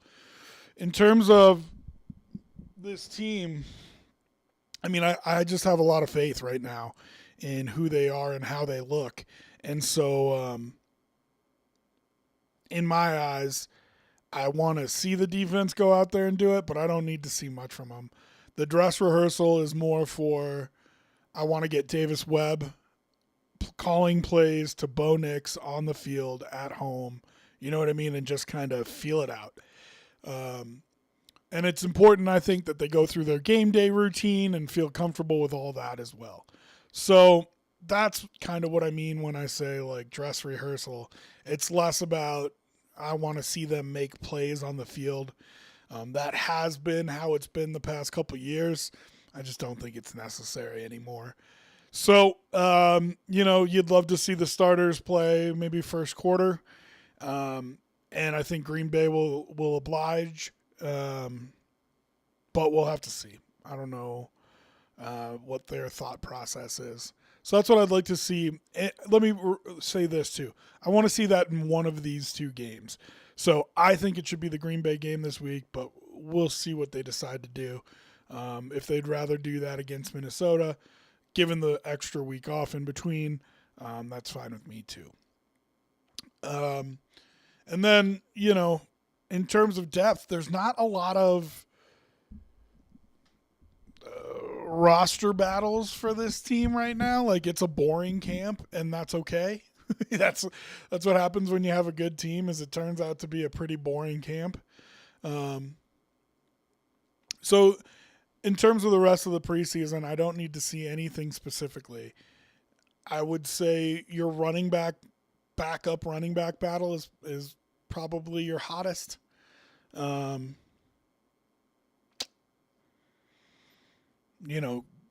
Pat Bryant, how many snaps is he going to get? There's been a lot of talk about him in camp, but, if he's only running 3 wide receiver sets, then he's not going to see that many snaps. So can he still make an impact in those snaps? Certainly, but you're not going to take snaps away from Courtland Sutton or Jalen Waddle. And so he can continue to dominate, but I just don't know what good that does in terms of getting him extra snaps during the regular season. I think Red Murdoch has a chance to earn some regular season snaps if he plays really well all through camp, and through the preseason games. But yeah, I don't know how many snaps he can win doing that. So we'll have to see. So that's for the rest of the preseason. That's all I really need to see. But like I said, this Bronco team is dominant. They played great. You return, like Leggy said in that article, 20 of your 22 starters. Let's get to Kansas City and get going, I think is how this Bronco team feels looking at it, and they're ready to go. Now, for the start of the season here, you got 4, 5 tough teams, 6 tough teams to start, depending on how you look at it. If you're not as worried about maybe San Francisco because of the injuries, or the Chargers, because all the time Bronco fans say to me, yeah, but they're the Chargers. You cannot be worried about them if you don't want to be worried about them. I think that's a 6-game stretch that's as tough as there is in the league to start, no doubt. And so you got to get off to a quick start. And that Kansas City game, to me, just feels huge. So impactful. Because I think they have to win the division if they want to talk about going to a Super Bowl. I do not think they can do it on the road 3 games in a row. And maybe you get lucky and you're the 5 seed and you play the 7 seed in the AFC Championship game or something. But you have to have some home games in the playoffs. If you spend a month on the road in the winter, it just takes too much out of you, I think. I don't know that you can do it.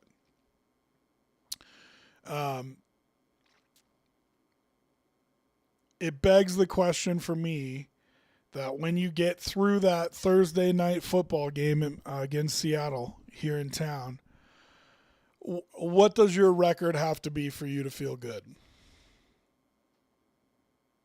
They go 3-3 during that stretch. Are you feeling okay? Because you know that there's wins on the back half of that schedule. So that's my question for Bronco fans.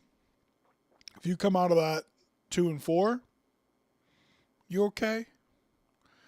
I feel like there's some meltdown.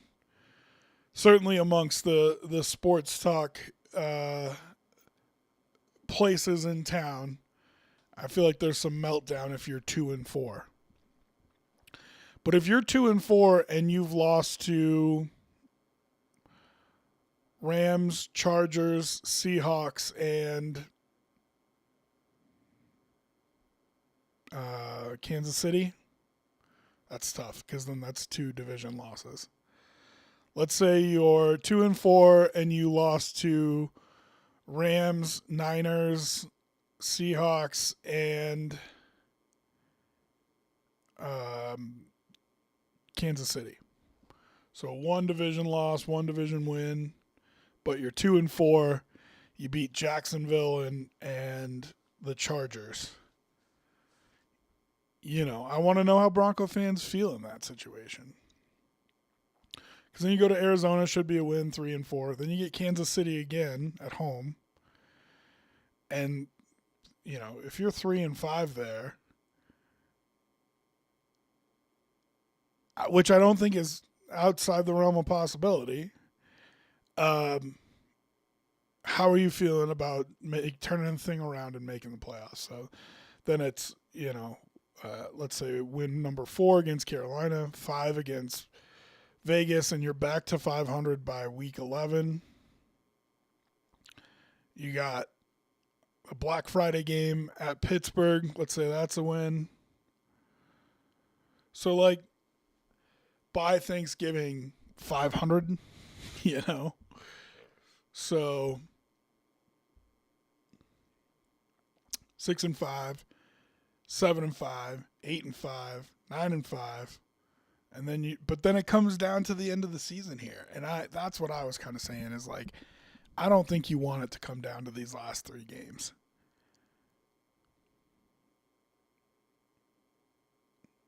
I think that's tough. If you get to those last 3 games at 9-5, and it's Buffalo, New England, and LA, and you got to win, 2 of them to get into the playoffs? It's a big lift. But you get 2 at home, though, so that's nice. But, let's say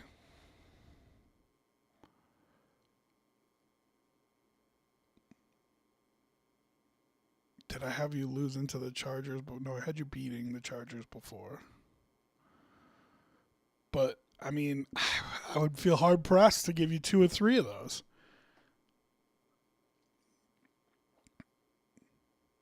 But even if we give you 2 or 3 of those, that's only 11 wins. And is that enough to win the division? I don't think so. Which means, you've got to get at least 500 through this first part of the schedule here, through these first 6 games. And even that, I think, is going to have Bronco fans freaking out. So I don't think it's just, where the Broncos are, but let's take a look at the division as a whole. So, and by the way, this Chiefs printable schedule, I mean, can we have an intern spend more than 5 seconds on it? Good God. Look how ugly that. And the Broncos one isn't anything to write home about, but it's at least visually appealing. There's logos on it and stuff. Look at this freaking Chiefs printable schedule. I mean, seriously, an intern can do better than this in 5 minutes. Much less an NFL team that I'm sure has a graphic designer. And here's the Chargers one. Can we see the difference between LA money and Kansas City money? Good Lord, guys. What are we doing here? I mean, look at that. That looks like a high school football schedule. You know what I mean?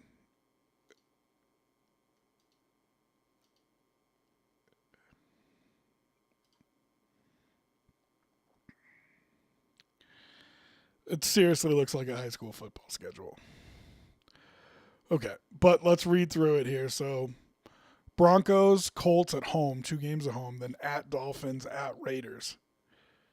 You got to think they'll be 3-1 after that.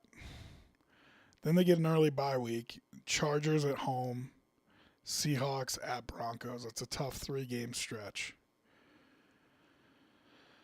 So when you're we're postulating, of course, but let's Broncos 500 through the first 6 games. They'll be at least 3-2 ish. A lot of early season games between these teams. You got Chiefs Chargers week 6. But the Chiefs start off tough with the Broncos, but then they go Colts, Dolphins, Raiders. And I know the Colts played well last year, but no thank you. Colts, Dolphins, Raiders is a nice little stretch for them, even if they lose this first game to the Broncos, to recover and get to where they want to be. And then the Chargers open with the Cardinals and Raiders. I mean, preseason extended. Jeez. Come on. Cardinals, Raiders, at Bills, at Seahawks. That's a tough back-to-back there. Then Broncos at home and at Chiefs. So 3 out of 4 stretch. That's pretty tough for the Chargers right there before their bye. And you get 3 on the road. Broncos is the only home game. Obviously a tough home game.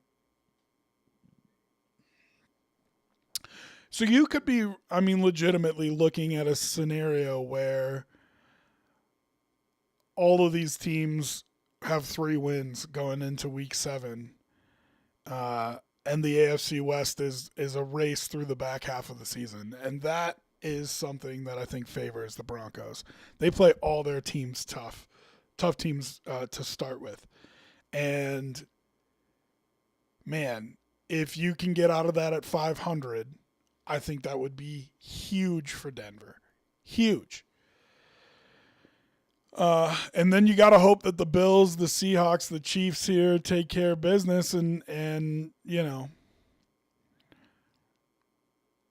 if you're in a dead heat with them when you get to the part of the schedule that is Arizona, Kansas City, Carolina, Vegas, Pittsburgh, Miami, New York, Vegas.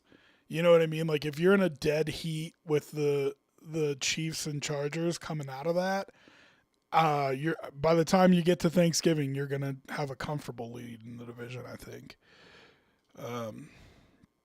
So let's look at because like look at how the schedule gets tougher for the Chiefs. Chargers week 6, Seahawks week 7, Broncos week 8. Then they get Jets, Falcons, Cardinals. That's nice. But then Bills, Rams, Bengals right after it. So, yeah, I mean, I think if you can get through that first 6 games 3-3, you're in a good spot. Let's see what the Chargers have. So they get their bye, and then it's Rams, Texans, Ravens, Jets, Patriots, Bucks, Raiders. Yeah. Rams, tough. Texans, we'll see. Ravens, tough. Jets, probably not. Patriots, tough. I mean, you get to the end of November, and the Broncos could have a wide lead in that division, staring at games with Miami, the Jets, and Vegas after that. So I think you could feel really good. So if you can make it to Seattle, after the Seattle game, and you're 3-3, I think you feel great about it. Because I'll be impressed if one of the other teams has more than 3 wins after that. Chargers have the best case for it, starting off with the Cardinals and the Raiders. They would only have to win 2 of these 4 games. Bills, Seahawks, Broncos, Chiefs. They win 2 of those games. They've got 4 wins. God, this schedule is so ugly. Unbelievable. Colts, Dolphins, Raiders for the Chiefs, then a bye week, and then the Chargers. So they'll probably have 3 wins. We'll see on the 4th. They'd have to beat the Broncos or the Chargers. So if you can get through this brutal stretch at 3-3, I think you feel really good if you're the Broncos. And then if you look at the schedule the rest of the way, they could build a lead in the division by the time Thanksgiving rolls around, and then you still have 3 games that feel winnable right now of your last 6 remaining. It's just those 3 games come bang, bang, bang in a row. So if you win 3 of your first 6, and then you win 1, 2, 3, 4, 5, 6, 7, go on a little streak, that puts you at 10 before you get to this spot here where it's Buffalo, New England, and LA to finish your season. And you might only need to win 1 of those, maybe 2 of those. No, I mean, I think you probably need to win 2 of those to win the division, get to 12 wins. It's probably likely. And that's kind of assuming the worst for the Broncos, So I guess what I'm saying is don't freak out if the first month and a half of your season doesn't quite go as dominantly as you feel like it should. It's a tough schedule, man. I mean, that's brutal to start. Kansas City, Jacksonville, LA, San Francisco, LA, Rams first, Chargers second, and then Seattle. It's just a tough schedule, man. But like I said, I think you only have to look to go 3-3 through there. Would you want more? Of course. I think if you go 4-2, I think you're feeling like you're going to end up on top of the AFC. If you go 4-2, you feel like you're probably not going to lose again until you play this last stretch of 3 games back here. Kansas City, the only one who really you're afraid of in that run, and you can decide how much you're afraid of them. But if you go 4-2 through here, then 1, 2, 3, 4, 5, 6, 7, 8. I mean, you could be 12-2 by the time you get to that final stretch of 3 games, and then those 3 games might not even matter to you.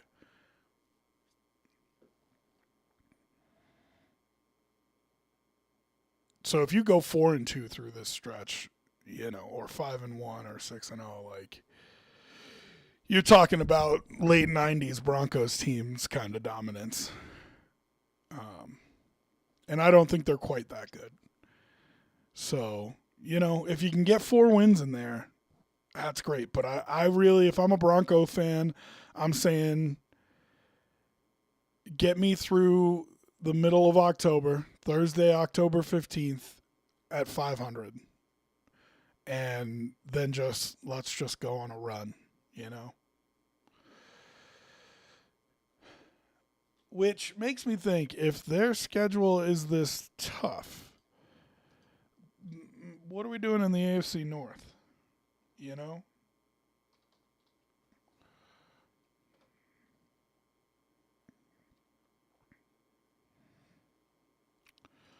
don't want to do it that way.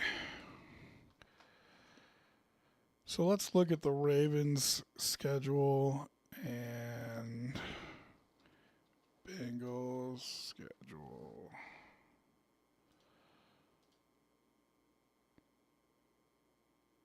Little trick, always go to the printable schedule.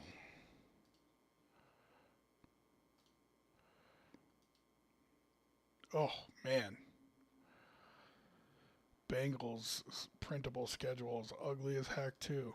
I don't even think we can use that. Let's go to ESPN. Man, that's bad, Cincy. Okay.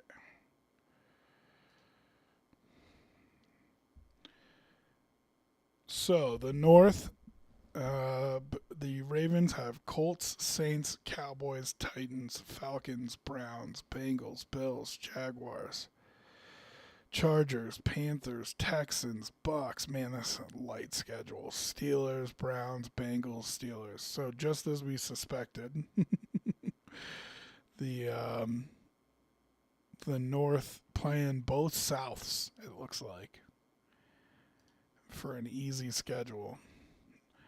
Bengals get Tampa, Houston, Pittsburgh, Jacksonville, Miami, Baltimore, Tennessee, Atlanta, Pittsburgh, Washington, New Orleans, Cleveland, Kansas City, Carolina, Indy, Baltimore, Cleveland. Ew.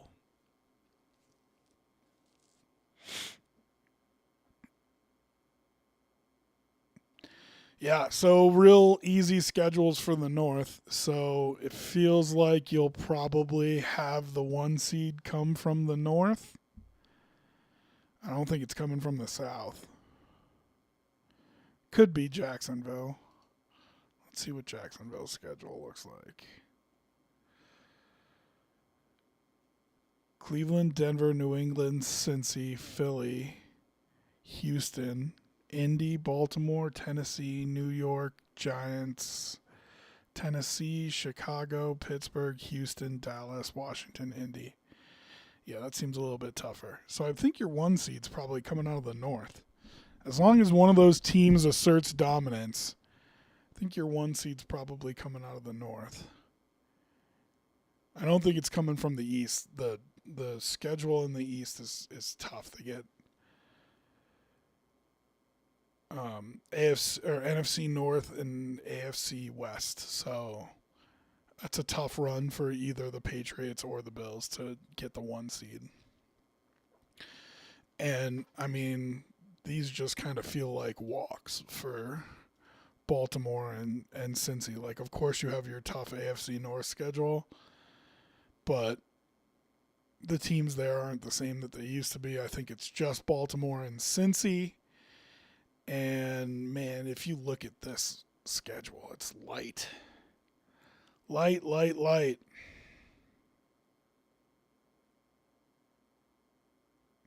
I mean, I'm trying to find even what I think is a tough stretch for the Ravens here.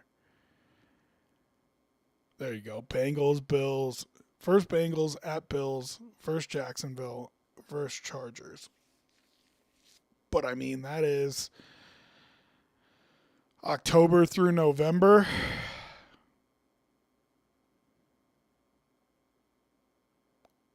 And they might have lost one game by then. At Colts is a win. Versus Saints is a win. Versus Cowboys in Dallas. Or no, in Rio. Rio de Janeiro? Okay, so let's call that a loss. First Titans is a win.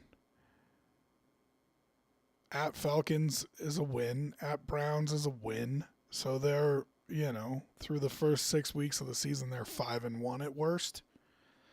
Then you go through that tough stretch, but even if they go 2-2 through that tough stretch, 7-3. Then at Panthers, at Texans bye week, versus Bucks at Steelers. So, I mean, let's play it all the way out, right? So, at Panthers, at Texans is 2 wins, most likely. So, that's 9-3. Bye week. Versus Bucks, 10-3. Steelers, 11-3. Browns, 12-3. Bengals might not matter, but let's call it 12-4. 13-4. I get them to easily. The Ravens. And then let's do the same thing with the Bengals here. First Tampa, that could go either way. At Houston, probably a win. At Pittsburgh, probably a win. First Jacksonville, at Miami, and then the bye week. So they're winning 3 of their first 5 for sure. Feels like. So let's call them 3-2. At Baltimore, coin toss. Coming off a bye, let's give it to the Bengals. So that's 4-2. First Tennessee, 5-2. First Atlanta, 6-2. First Pittsburgh, 7-2. At Washington. I don't want to give Washington that much credit.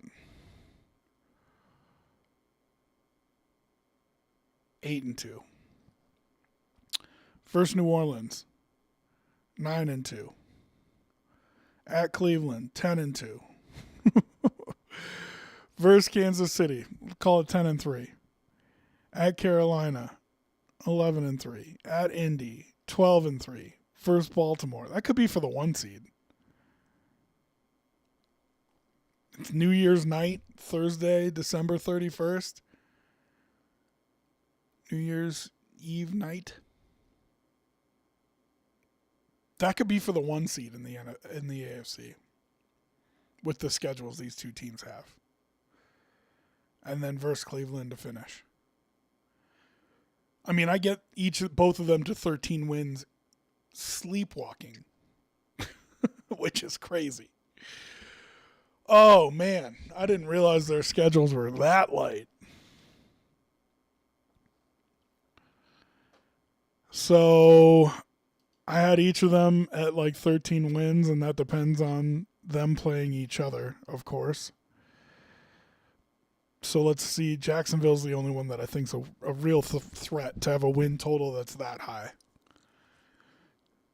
Which means if you're the Broncos, like, you've got to go 4-2 through that first stretch. Like, we were talking about 3-3 to win the division. To get the 1 seed, you got to go 4-2 or 5-1 through that first stretch. And I don't know. I think that's too big of an ask with how tough that first 6 game stretch is for them. All right, Jacksonville versus Cleveland is a win. At Denver, let's say a loss. Versus New England, let's say a win. Versus Cincy, let's say a loss. Versus Philly, let's say a loss. Versus Houston, let's say a win. So they're 3-3 through their first 6 as well. Versus Indy, let's say a win. Versus Baltimore, let's say a loss. 4-4. Tennessee, win. New York win, Tennessee win. So 7-4. Chicago, let's call it a loss, 7-5. Pittsburgh, let's call it a win, 8-5. Houston, let's call that one a loss, 8-6. Dallas, let's call that one a loss, 8-7. Washington win, 9-7. Indy win, 10-7. Yeah, I mean at most you get to 11 or 12 there for Jacksonville. It's all about the AFC North for that one seed this year. I mean, we can, for shits and giggles, run down Patriots and Bills too. Seattle loss, Pittsburgh win, Jacksonville. I think we called it a win for Jacksonville, but it could go either way. Let's call it a loss. So 1-2 at Buffalo. I'm sorry, gonna say loss. 1-3. Vegas 2-3. Jets 3-3. Chicago 3-4. Miami 4-4. Green Bay 4-5. Detroit, let's be nice and say 5-5. LA 5-6. Buffalo, let's say they split 6-6. Minnesota 7-6. Kansas City 7-7. Jets 8-7. Denver 8-8. Miami 9-8. I mean, I just don't even think they get close. I think they're fighting to make the playoffs, and I don't think they do. And then, of course, this is going to be rosy because I'm a Bills fan, but let's look at the Bills' schedule here. At Houston, has been a house of horrors for them, but I feel like they win. They could lose that game, but I'll say win. Detroit win. LA, let's call that one a loss. We gave them the New England home game. We'll take away the away game. So let's say 3-1. Rams 3-2. Vegas 4-2. Baltimore, I think they beat Baltimore, 5-2. Minnesota 6-2. Jets 7-2. Miami 8-2. Kansas City on Thanksgiving at home. Say 9-2. We said that this was a loss for New England, so 9-3. Green Bay, let's say they split Green Bay and Chicago, so that's shoot, I lost track. I think that's 10-4 they are. Denver, man, it's called a loss, 10-5. Miami, 11-5. Jets 12-5. And that's given a couple like courtesy losses. You know what I mean?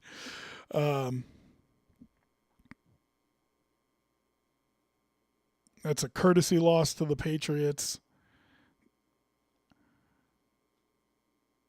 saying that they split with the Patriots. Like, I feel like I'm being generous doing that. I think the Bills can win both those games.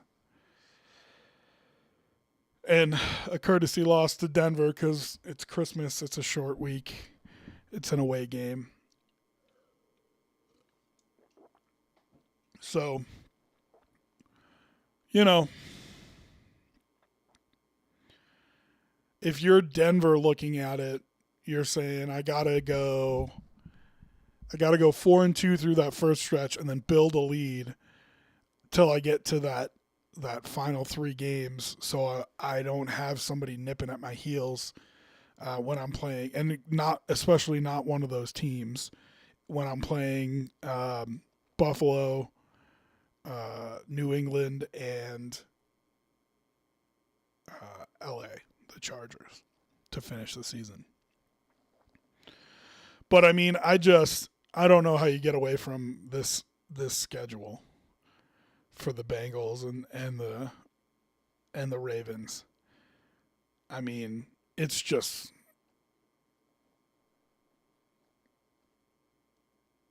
it has 13 wins, 14 wins written all over it. So If you're the Broncos and you want that, you definitely have to win that. Where is it?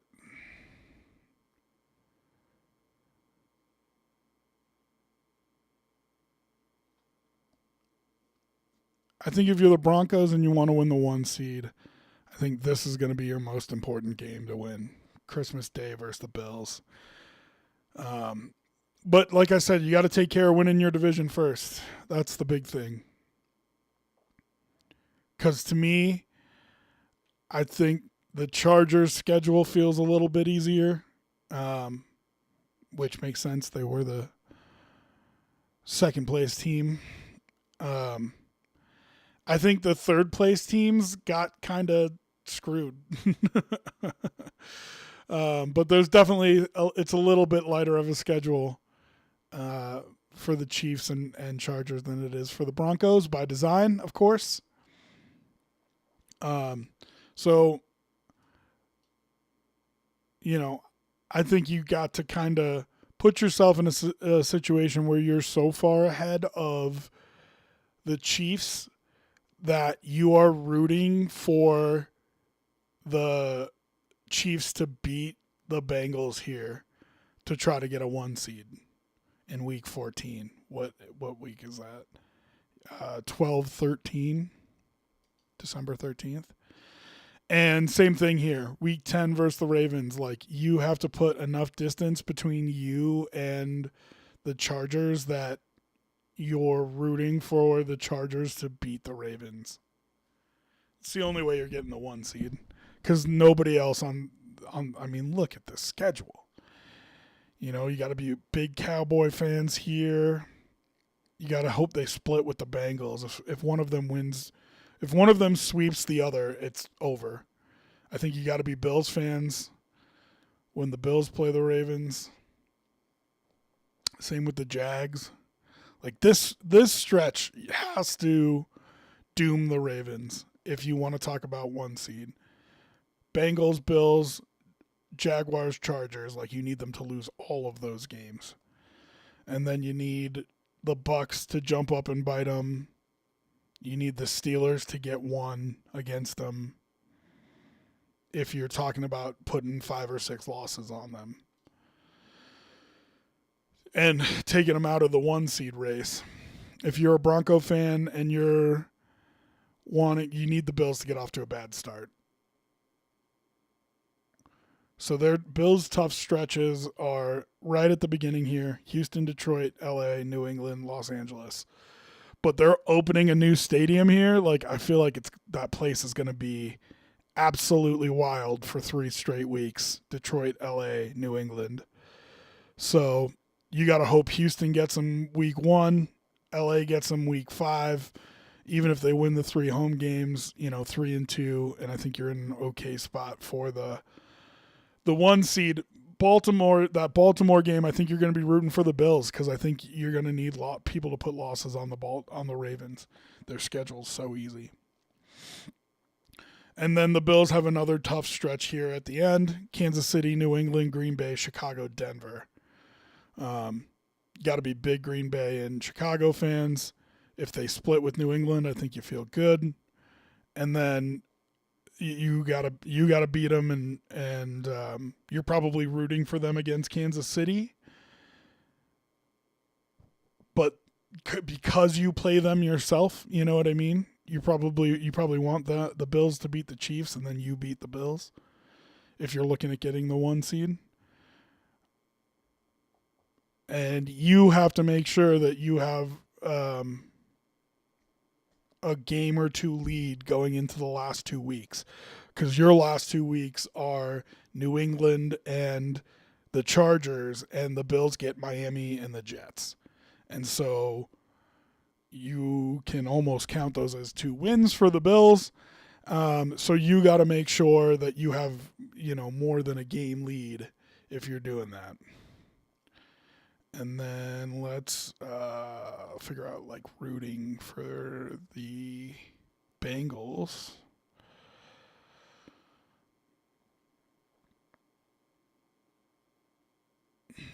If you're the Broncos you this first 4-game stretch, you want them to come out 2-2. If they come out of that 2-2, I think you feel good. Because then they split with Baltimore, let's say. I'm sorry, the Miami game I meant to win, but let's say they split with Baltimore, so you're like 3-3 there, and then they can go on a tear through this like middle portion of the schedule here. You're gonna want Kansas City to get them probably. You're gonna need like Carolina or Indy to jump up and bite them here if you want them to get to 5 losses. You're going to need help, man. You're going to need help if you want them to get to 5 losses. You're going to need Carolina or Indy with a little bit of an upset. You're going to want them to split with Baltimore. You're going to want Pittsburgh to steal one from them. But you're going to want Tampa Bay to beat them at the beginning of the season. You're going to want Jacksonville to win. Basically, anytime that you see the Ravens or the Bengals playing a team that you think can beat them, even if it's a division foe, I think you're rooting for a division foe, because if you want the 1 seed, you've got to find ways to put losses on those AFC North teams.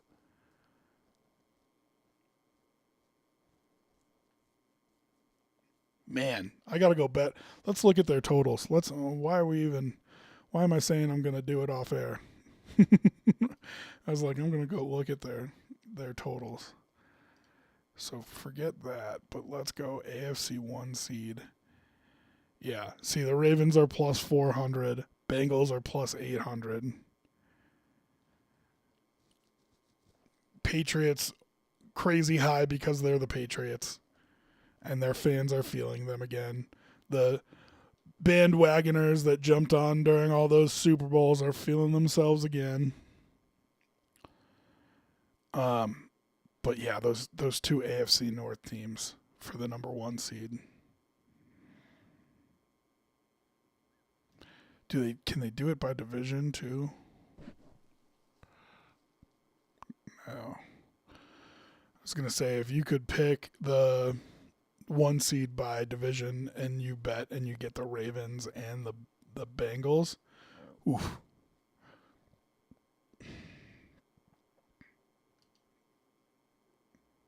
Can do this. AFC North plus 525. I mean, it's not a great number, but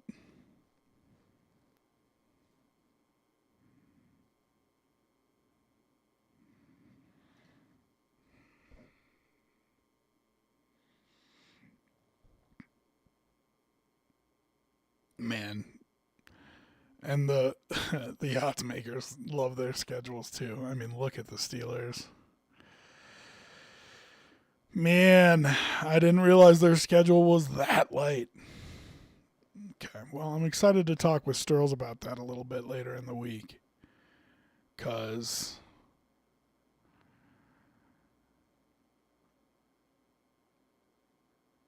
that's a light schedule. Burrow plus 900. Not high enough for me to bet. Same thing with Jackson. But that schedule is light. All right. Well, I think that's going to do it for today. Really impressed with the Broncos. Felt like a machine. Just a team on a mission. No doubt they have questions. Every football team nowadays, or in this point of the season, I should say, has questions on their roster. But I also feel like we're inventing questions for them to have. An absolute machine out there on Friday night. I think they've got a lot of depth. I think you can credit both Paytons with that. And I think all the hype from the national media saying this Bronco team is ready to go is absolutely right, you know? But, man, do they got to come out of the gate firing. They really have to take care of that first 6 weeks. You cannot go any less than 3-3 and still hope to win that division, I think. So if they want the 1 seed again, you gotta You got to win a lot of those games, and if they want to win their division, I think they got to go 3-3 through that first stretch. But fun to go through and look at the AFC schedules as a whole and kind of see where we felt like everybody would end up. So appreciate everybody for joining us. Today was a Denver Sports Monday. Tomorrow we'll do an EVE Online Tuesday. Of course, then D&D Wednesday. Buffalo Sports Thursday, which we'll do kind of a similar thing to what we did today from a Buffalo standpoint, but it'll be all NFL talk. It won't just be Buffalo. So come back for that if you want to hear some more sports talk. And then, of course, we'll go free for all Friday. Appreciate everybody for joining us, and we will catch you next time.